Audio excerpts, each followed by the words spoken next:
The Windy Day by Anna Milbourne and Elena Temporin.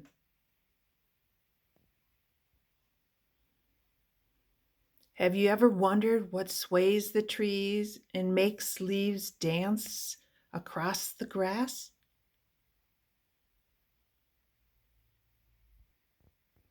It is nothing you can see, it is nothing you can hold. But if you go outside on a windy day, you can feel it. It's the air moving around you. It ruffles your hair and snatches your hat almost as if it wants to play.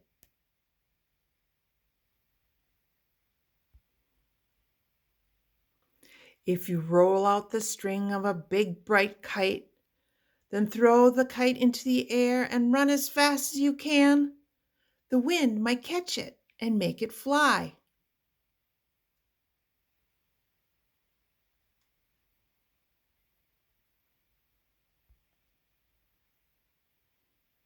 It dips and dives and swoops around, held up by the invisible wind. All at once, a blustery gust tosses the kite into a tree. The wind is rough and tumbly along the cliff. It rushes in from the sea and stumbles over the bumpy land.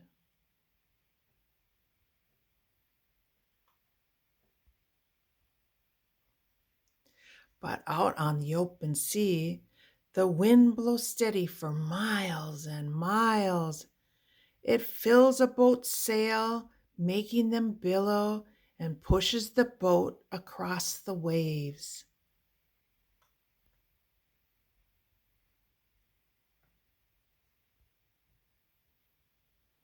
High in the sky, the seagulls cry, and their voices are carried away by the wind.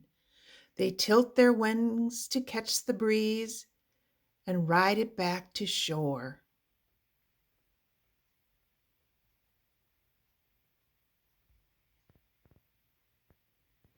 It's too blowy for little birds to fly around, so they huddle up on a branch and wait for the wind to go away. At the foot of the tree, there's a sheltered spot where animals hide from the chilly wind, tucked into holes and piles of fallen leaves.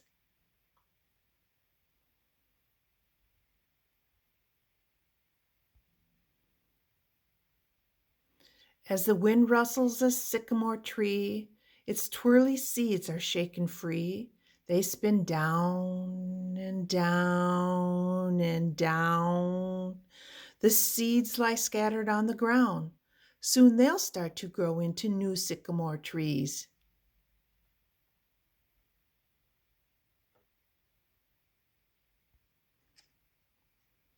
Further along the cliff tops stand a row of tall white windmills.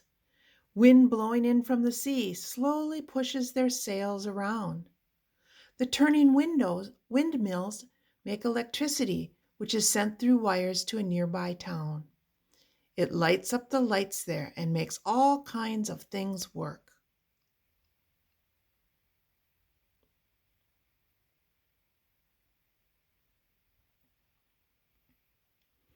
You might wonder if the restless wind ever gets tired of blowing, but even when the wind dies down where you are,